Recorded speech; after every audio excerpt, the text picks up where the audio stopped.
There's an event on in Thames that's been growing in popularity over the last couple of years since the Aero Club there first introduced it. It's wings and wheels, so there'll be lots of aircraft there, lots of cars, lots of motorbikes, and hopefully a huge crowd from the town. It's going to be another scorcher today too. Temperatures expected to hit 30 Celsius and the humidity is very high, so clouds are forming quite close to the ground.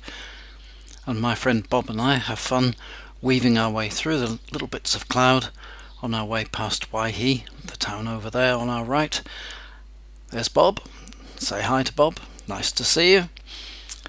And straight ahead of us is what we call the Waihi Gap. That's a low pass through the hills that surround Waihi, and there's plenty of room for us to get through there. Might look a bit of a squeeze, but that's just the angle of the camera lens doing that for us.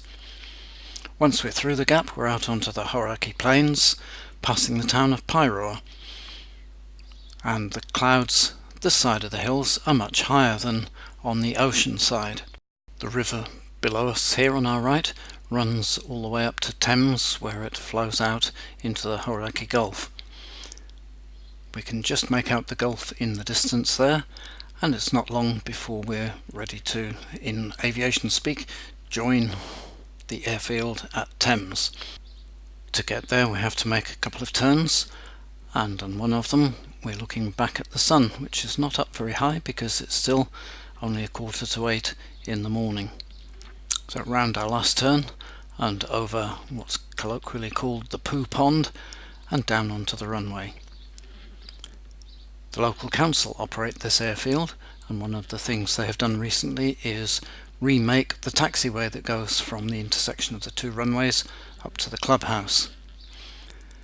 As we taxi up near the clubhouse, we find the first people are setting up, and there's Bruce on the right unpacking his tent. He's a very active, very keen guy in the Sport Aircraft Association. That's the association for home builders.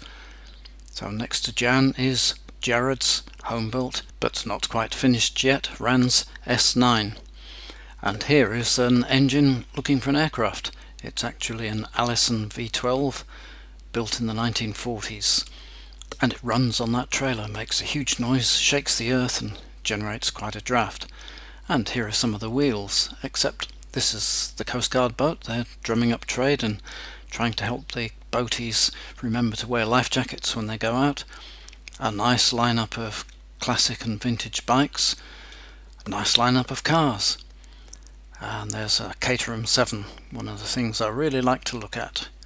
And I guess that's a Ford Model A because it says it's an A on the registration plate, dog at the driving wheel, and it's a bakery van.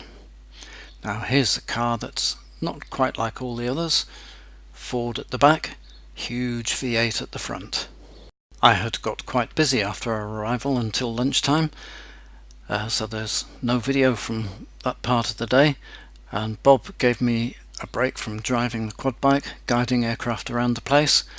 So here's a look at some of the aircraft that turned up as they're leaving.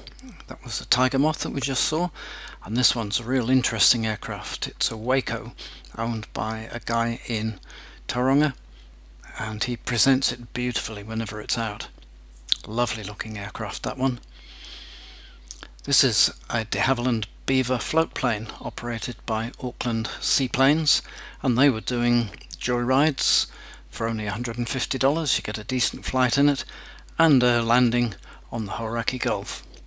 But here's a surprise. We had to go out on the quad bike to drag back a glider that landed out. He'd come from an airfield near Auckland and got into one of those blue patches that we see in the sky there, where there just wasn't any more lift to take him back up. So he looked for a sensible, safe landing place, and he chose Thames Airfield. The glider will be retrieved with a car and trailer.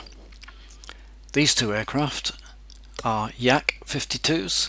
They live at a place called Pauanui, not far away, and part of an aerobatic display team, and they did a really nice little aerobatic session for us, trailing smoke and looking really good. And this is a really interesting car. It's a race car, as you can see from its number. It has a 14-litre engine in the front and wooden spoked wheels, but it began its life as a fire engine in the United States. These days beautifully restored and looked after by a Kiwi owner. A lovely looking machine, but I'm glad I don't have to pay to put the petrol in it. So it's time for us to head back home.